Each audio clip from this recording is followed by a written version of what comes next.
available so yung 4 families po sa ating munisipyo ng Pandacan na rin po at nag-claim na ng kanilang financial assistance. Ramdam na ramdam po ba ng ating mga local chief executive yung pagmamahal ng serbisyo ng ating Pangulo?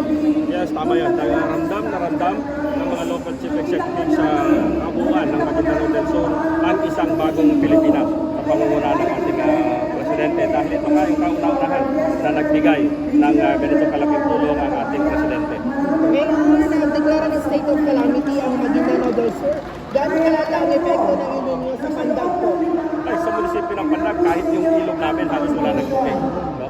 So, yung mga lupa namin ay hindi na napapagkinabangan. Even me, I'm a farmer, ilang hektarya ng aking lupain ang hindi na ako nakaharvest, naging failure yung Anong ginawa ng LGU natin sa mga apektadong residente po?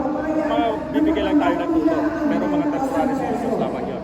Pati ito rin yung nagkaroon ng pagkakataon sa atin, sa munisipyo, upang matisil natin yung Buluan River. Na dati, dahil nga in-anticipate na natin na area na yung El Nino, siyempre nga ng Presidente, magkakaroon naman ng La Nina. So ito yung advantage, yung opportunity na matisil namin yung Buluan River para naman hindi na kami malasama ma-traverse ng mga tubig doon sa Buluan River. Kaya naasahan natin na magiging maganda na yung farm activities after this El Nino phenomenon. Ngayon, bilang Secretary General ng ITTAD, paano po tayo nag-take ng pag-endorso kay Governor Samutan ng Chief Minister para sa darating na Sa leadership ng Al-Ittihad, nagkaroon ng consultation ng ating presidente at yung executive committee kasama yung ating mga kasamahan down the line. Kaya napag-desisyonan ng ating secretary, ang presidente ng Al-Ittihad, si Sumakitek ng Sadato, na suportahan na lamang si Governor Samutan dahil sa amin kasi dito sa Maguindanao del Sur, dito yung Philippines ang aming leadership ng ating secretary nag-reach out siya after the 2022 election.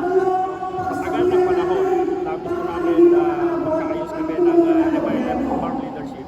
Pagkos ay hindi kami pinakinggan, even papasukin sa ORD complex leadership ng MILF ay hindi ko kami pinakinggan. Kaya siyempre politika ito. So, kailangan namin makahanap ng aming kakampi. Kaya naging kakampi namin yung mga governor.